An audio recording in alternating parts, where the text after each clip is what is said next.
Pernahkah kamu berada di titik hidup yang sangat berat? Di mana pekerjaan hancur, keluarga renggang, dan kamu seperti kehilangan arah? Itulah yang dialami Pak Arman, seorang pria 42 tahun, kepala rumah tangga, yang hidupnya berubah hanya karena satu keputusan. Sholat tahajud 8 rakaat selama 40 hari. Dan ternyata, keputusan itu bukan keputusan biasa.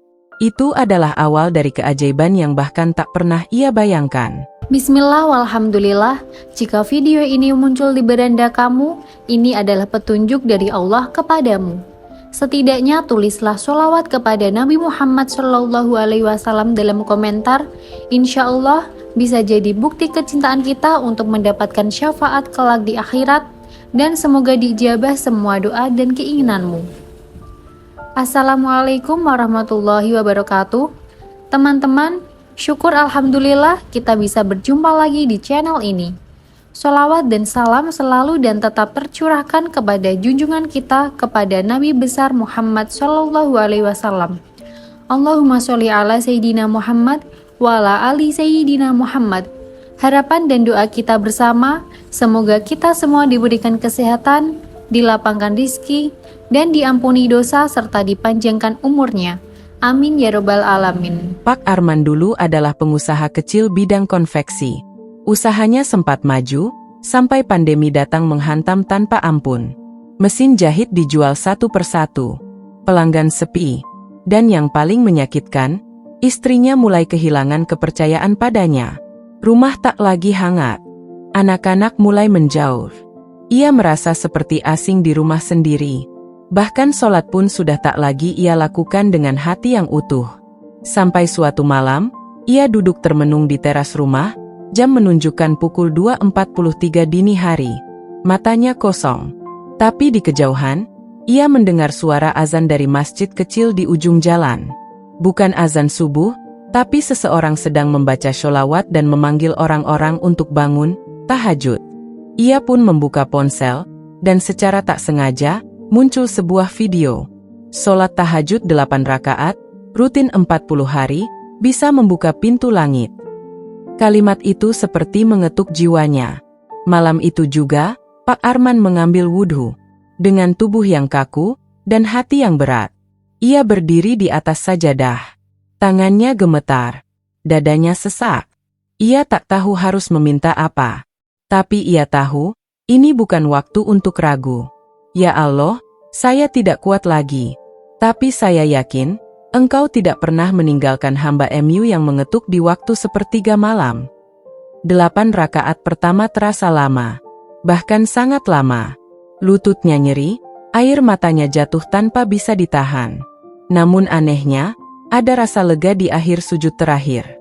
Hari-hari pertama menjalankan tahajud tidaklah mudah bagi Pak Arman. Tidurnya harus dipotong. Kantuk kerap mengalahkan niatnya. Namun, setiap kali hendak menyerah, ia teringat pada janji dalam sujudnya malam pertama. Aku akan jalani ini 40 hari, apapun yang terjadi. Di hari ketiga, tubuhnya mulai menyesuaikan. Rakaat demi rakaat dijalani lebih tenang. Bacaan Al-Qur'annya masih terbata, tapi hatinya mulai menyatu dalam tiap ayat yang dibaca. Dan di hari kelima, ada peristiwa kecil yang terasa seperti isyarat dari langit. Seorang pelanggan lama yang sudah 2 tahun menghilang tiba-tiba menghubunginya. Pak Arman, saya dengar Bapak masih terima jahitan? Saya mau pesan seragam karyawan, 60 set. Tangannya gemetar saat membalas pesan itu. Ia terdiam cukup lama sebelum menjawab, lalu mengangguk pelan. Iya, Bu. Saya siap kerjakan. Bukan soal uangnya yang membuat ia terharu, tetapi cara Allah menjawab. Di saat ia sedang mencoba memperbaiki diri, ada angin kecil yang menyapa dan menghibur. Hari ke-6, ke-7, hingga ke-10 dilaluinya dengan lebih tenang. Ada rasa senang yang sulit dijelaskan tiap kali selesai tahajud. Ada malam di mana ia menangis begitu deras, tanpa tahu pasti kenapa. Yang ia tahu, setiap sujudnya adalah obat, dan setiap doa adalah napas harapan yang baru. Di hari ke-9, anak bungsunya yang biasanya tak pernah mengajaknya bicara, datang dan berkata, Ayah, aku lihat ayah sering bangun malam sekarang. boleh aku ikut sholat sama ayah? Pak Arman memeluk anaknya tanpa berkata apa-apa. Tangisnya pecah. Bukan karena sedih, tapi karena ia merasakan hubungan yang sempat retak mulai disatukan kembali. Perjalanan 10 hari ini belumlah sempurna. Kadang ia telat bangun, kadang ia hanya mampu 4 rakaat. Tapi ia tidak berhenti. Ia terus berjalan, walau perlahan. Dan tepat di malam ke-10, sebuah mimpi hadir. Mimpi yang akan mengubah cara Pak Arman melihat hidupnya, dan membuatnya semakin yakin bahwa Allah sedang menuntunnya ke jalan yang lebih baik. Di malam ke-10, Pak Arman tertidur dalam keadaan suci, setelah tahajud 8 rakaat yang ia lakukan dengan sangat khusyuk. Ia kelelahan secara fisik, tapi hatinya penuh kelegaan. Dan malam itu, ia bermimpi. Dalam mimpinya, ia berjalan seorang diri di padang yang sangat luas, gelap, dan tak satu pun orang di sekitarnya. Namun di kejauhan, ada cahaya kecil. Ia mendekat. Semakin dekat, cahaya itu makin terang, dan di depannya berdiri seorang lelaki tua berjubah putih. Lelaki itu tersenyum, lalu berkata, "Kamu belum selesai, tapi kamu sudah di jalan yang benar. Teruskan, karena saat kamu sampai di ujung perjalanan ini, akan ada pintu yang terbuka, dan kamu akan melihat keajaiban yang selama ini kamu minta." Pak Arman terbangun. Peluh membasahi tubuhnya. Tapi anehnya, ia tidak takut. Justru, hatinya terasa damai. Seolah Allah sedang menguatkannya lewat mimpi itu. Hari-hari berikutnya, Pak Arman menjalani tahajud dengan semangat baru. Kini, ia tak lagi merasa berat. Bangun jam 2.30 seperti menjadi kebiasaan yang alami. Ada semacam energi yang muncul dalam hidupnya. Ia mulai semangat membersihkan rumah, menjemput anak sekolah, bahkan kembali menata sisa-sisa usahanya yang dulu porak-poranda. Istrinya mulai memperhatikannya lagi. Tak banyak kata. Tapi malam ke-14, istrinya bertanya lirih, "Mas, boleh aku ikut sholat tahajud juga malam ini?" Pertanyaan itu adalah salah satu momen paling mengharukan dalam hidup Pak Arman. Selama ini, rumah mereka hanya penuh diam.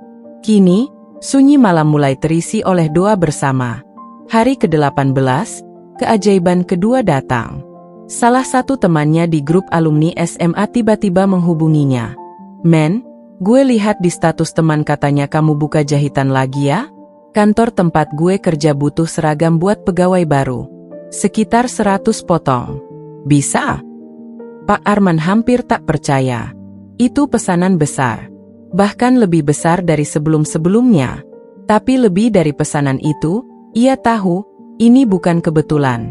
Ini bagian dari janjinya dengan Allah, dari malam-malam panjang yang ia isi dengan air mata dan sujud penuh pasrah. Tahajud bukan sulap.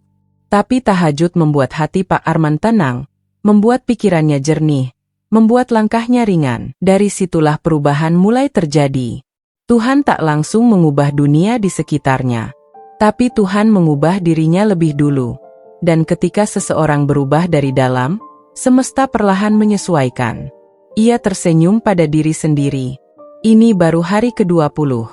Jika dalam 20 hari saja bisa begini, apa yang akan terjadi di hari ke-40 nanti? Memasuki hari ke-21, langkah Pak Arman terasa semakin ringan. Ia sudah terbiasa bangun pukul 2.30, berwudhu dalam hening, lalu menggelar sajadah di ruang tengah rumah yang kini terasa hangat oleh lantunan doa. Setiap malam, ia membaca Al-Fatihah 7 kali, lalu sholat tahajud 8 rakaat, lalu berdoa lama dalam sujud terakhir. Namun, hidup tidak selalu berjalan mulus. Di hari ke-23, ujian itu datang. Anaknya yang paling besar mendadak demam tinggi, dirawat di rumah sakit. Biaya tak sedikit. Tabungan dari pesanan-pesanan yang ia dapat sebelumnya hampir habis.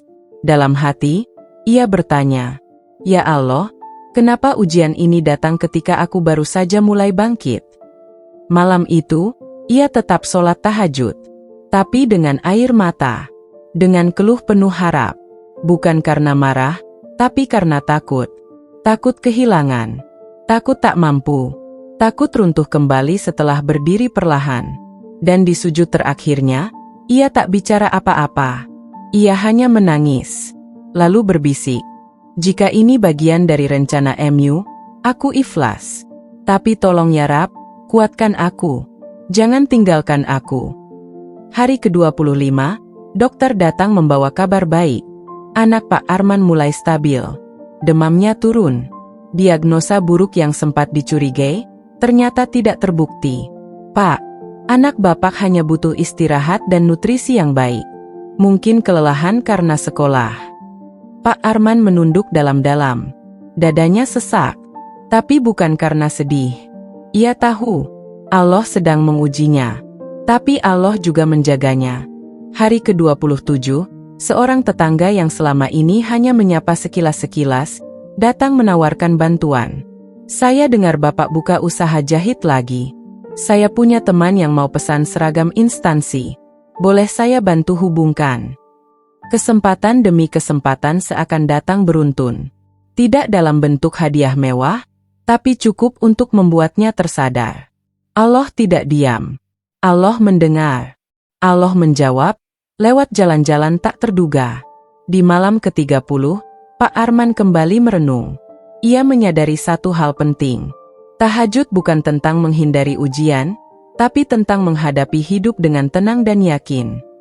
Selama ini, ia mengira keajaiban adalah hal besar yang spektakuler.